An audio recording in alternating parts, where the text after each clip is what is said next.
আসসালামু আলাইকুম রহমতুল্লাহি ওবরকাতুহু।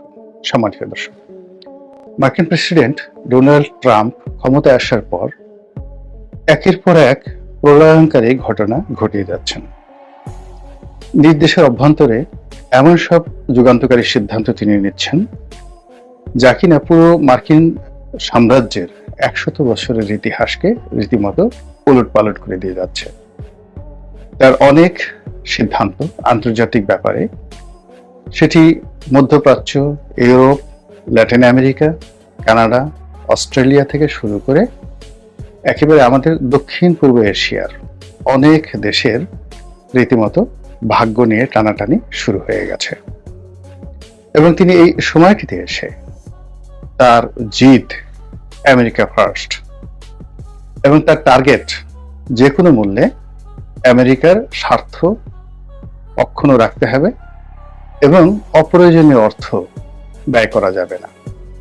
এবং এই কাজ করতে গিয়ে তিনি দীর্ঘদিনের বিশ্বাস এবং দীর্ঘদিনের যে ঐতিহ্য সব তছনছ করে ছেড়ে দিয়েছেন। ইতিমধ্যেই সিআইএর অসংখ্য লোকের চাকরি গিয়েছে, সরকারি বহু কর্মকর্তাদের নিয়োগ তিনি বাতিল করেছেন। অনেক দেশে তার যে বরাদ্দ ছিল সেই বরাদ্দ তিনি বন্ধ করে দিয়েছেন। এমনকি জাতিসংঘ থেকে তিনি তার সদস্যপদ, কয়েকটি প্রতিষ্ঠান থেকে তার সদস্যপদ প্রত্যাহার করে নিয়েছেন। অনেকগুলো প্রতিষ্ঠানে তারা নিয়মিত অনুদান দিতেন, খুব ব্যাপক আকারে অনুদান দিতেন। বিশ্ব স্বাস্থ্য সংস্থা থেকে শুরু করে আরো কয়েকটি প্রতিষ্ঠান, সেখান থেকে তারা সকল সাহায্য প্রত্যাহার করে নিয়েছেন। এবং আরেকটি ভয়ানক ব্যাপার হলো, নিজেদের আধিপত্য বজায় রাখার জন্য তারা বিশ্বের বিভিন্ন দেশের রাজনীতিতে গুরুত্বপূর্ণ ভূমিকা পালন করতেন এবং সেই রাজনীতিকে কলুষিত করার জন্য, প্রভাবিত করার জন্য এবং সেই সকল দেশের সরকার পরিবর্তনের জন্য তাদের একটা গুপ্ত পরিকল্পনা ছিল, যেটিকে আমেরিকার ভাষায় বলা হতো ডিপ স্টেট।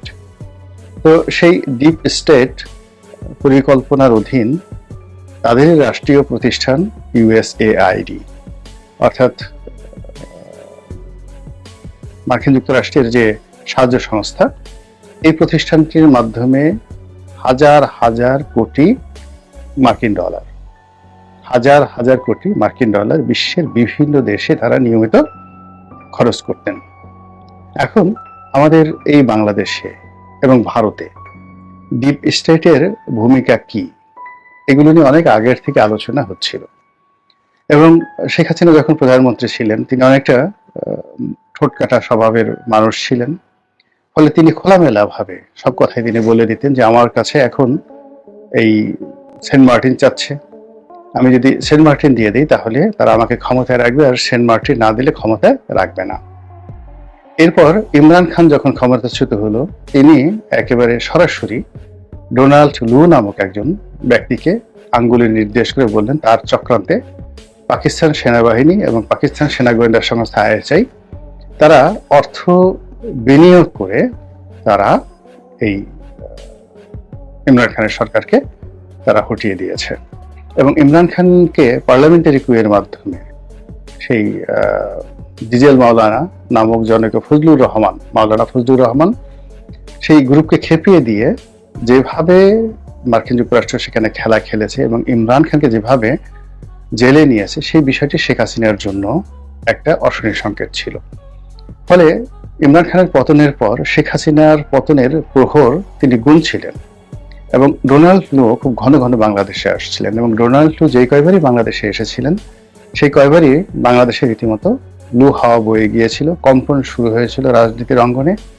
এবং তিনি অনেকটা আমেরিকার প্রেসিডেন্ট জো বাইডেনের যে ক্ষমতার সম্পন্ন ব্যক্তি হিসেবে তিনি এসে শেখ হাসিনার একেবারে দক্ষিণ হস্ত মিস্টার সালমান এফ রহমান তার সঙ্গে বৈঠক করেছেন, আমেরিকাতে বৈঠক করেছেন, তার বাসায় বনানীতে বৈঠক করেছেন, গুলশানে বৈঠক করেছেন। বাসা এবং অফিস দুটোই গুলশানে, অবশ্য বনানীতে নয়, সেখানে বৈঠক করেছেন। এরপর ইউএসএআইডির যে সকল এনজিও রয়েছে বাংলাদেশে, সে সকল এনজিও কর্তাদের সঙ্গে তিনি বৈঠক করেছেন এবং তার রিপ্রেজেন্টেটিভ হিসেবে মিস্টার পিটার ডি হাস যেভাবে টেকনাফ থেকে তেঁতুলিয়া পর্যন্ত বাংলাদেশে ঘুরে বেরিয়েছেন এবং দুই হাতে অর্থ ব্যয় করেছেন, সেই রোহিঙ্গাদের মধ্য থেকে শুরু করে রাজনৈতিক দল, বিভিন্ন এনজিও, এরপর বিভিন্ন রকম গবেষণা প্রতিষ্ঠান তাদেরকে যেভাবে অর্থ দিয়ে, টাকা দিয়ে শেখ হাসিনা সরকারের জীবনকে তছনছ করে ছেড়ে দিয়েছে, তখন আমরা আসলে সাধারণ যারা জনগণ, আমরা আমেরিকার পক্ষ অবলম্বন করেছি। অনেকেই আমেরিকার পক্ষ অবলম্বন করেছি এবং আমি নিজেও উচ্ছ্বসিত প্রশংসা করেছি মিস্টার ডোনাল্ড লুয়ের এবং মিস্টার পিটার ডি হাসের। কিন্তু তারা যে আমেরিকার একটা অর্থ নিয়ে বা ডিপ স্টেট পলিসির আওতায় শেখ হাসিনাকে তারা পরিবর্তন করতে চান তাদের নিজস্ব স্বার্থে, এটা আমরা বুঝতে পারিনি। ডোনাল্ড ট্রাম্প যদি ক্ষমতায় না আসতেন এবং তিনি যদি এই সকল ডোনাল্ড লু, পিটার ডি হাসিদের বিরুদ্ধে ব্যবস্থা না নিতেন এবং ডিপ স্টেটের যে সকল গুপ্ত কথা, সেই সকল কথা যদি প্রকাশ না করতেন, আমরা হয়তো জানতেও পারতাম না।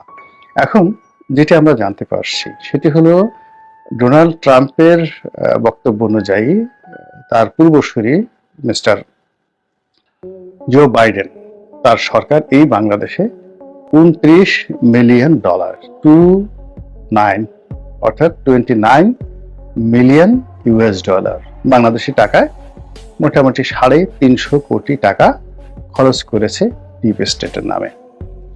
এবং আরো একটা উল্লেখযোগ্য কথা, ভয়ানক কথা, সেটি হলো তারা যে এই অর্থ কেবল ঢাকাকে দিয়েছে তা নয়, প্রায় সমপরিমাণ বা একটু বেশি $31 মিলিয়ন অর্থাৎ $450 কোটি টাকা তারা দিয়েছে দিল্লিকে।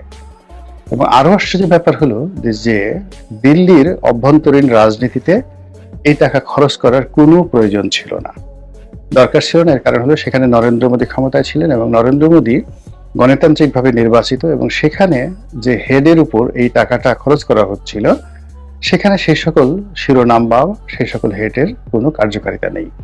তো এখন বলা হচ্ছে যে বাংলাদেশের এই রাজনৈতিক পট পরিবর্তনে যে $29 মিলিয়ন খরচ করা হয়েছে এবং ভারতে যে $31 মিলিয়ন দেওয়া হয়েছে, এটা 31 অথবা 21 দুটোর একটা।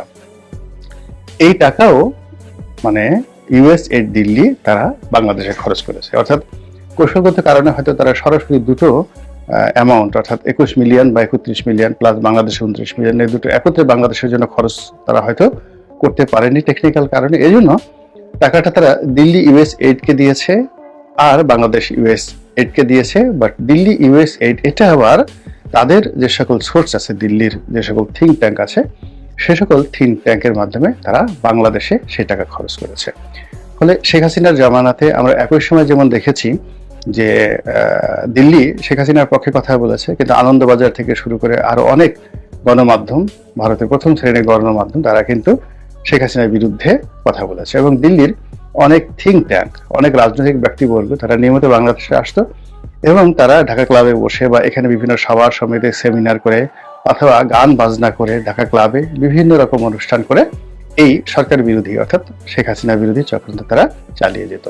তো এই হলো মোটামুটি মার্কিন যুক্তরাষ্ট্রে যে নতুন সরকার বসেছে মিস্টার ডোনাল্ড ট্রাম্পের সরকার, সেই সরকারের কর্মকাণ্ড, কথাবার্তা এবং বাংলাদেশে ডিপ স্টেটের যে কর্মকাণ্ড তা নিয়ে মোটামুটি খবর।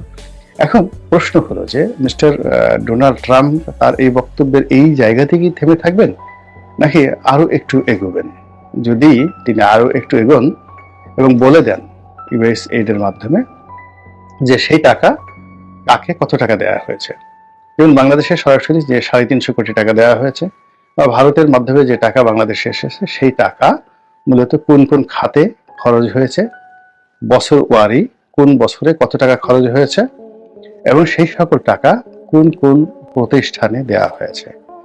বিশ্বাস করেন এই কথা যদি বলে দেওয়া হয়, বাংলাদেশে আবার নতুন আরেকটা গৃহযুদ্ধ হবে, আরেকটা ভয়ানক যাকে বলা হয় বিশৃঙ্খলা তৈরি হবে। এবং যে সকল লোক আমেরিকার টাকা খেয়েছে এবং আমেরিকার টাকা নিয়েছে, ডোনাল্ড ট্রাম্প যদি তাদের নাম বলে দেয়, তাহলে যে বুলডোজার 32 নম্বরে গিয়েছে, এরকম অনেক বুলডোজার যারা আমেরিকার টাকা খেয়েছে তাদের বাড়িঘর খুঁজতে থাকবে এবং জনগণ তাদেরকে পেটানোর জন্য, তাদেরকে মব তৈরি করার জন্য, তাদেরকে একেবারে বুলডোজার দিয়ে পিছিয়ে পড়ার জন্য কিন্তু জনগণ আবার তাদের পিছনে ছুটবে। তো হঠাৎ করে ডোনাল্ড ট্রাম্প এই ধরনের কর্মকাণ্ড কেন করলেন, বা এই ধরনের কর্মকাণ্ড কেন তিনি করতে যাচ্ছেন? এখানে নানা রকম ব্যাখ্যা থাকতে পারে, বিবৃতি থাকতে পারে। প্রথম কারণটা হলো যে মিস্টার জো বাইডেন যে কর্মকাণ্ডই করেছেন তিনি তার বিরুদ্ধে করতে চাচ্ছেন। ২ নম্বর হলো ডিপ স্টেটের মাধ্যমে যে পরিবর্তন ঘটানো হয়েছে, যেটি ডোনাল্ড ট্রাম্প পছন্দ করছেন না। তিনি এখানে তার ভিন্ন কৌশল অবলম্বন করতে চাচ্ছেন এবং তার পছন্দের মানুষকে তিনি এই জায়গাতে সুবিধাজনক অবস্থানে দেখতে চাচ্ছেন। তৃতীয়ত, ডিপ স্টেটের মাধ্যমে যে টাকাগুলো খরচ হয়েছে তার দৃষ্টিতে এটি অপচয়। যারা নিয়েছে তারা ট্রাইটর, মুনাফিক, দেশদ্রোহী, দেশের বিরুদ্ধে তারা কাজ করেছে। কাজেই এই সকল ট্রেইটর যারা বাংলাদেশে বসে বাংলাদেশে টাকা খেয়ে আমেরিকার স্বার্থ সার্ভ করতে পারে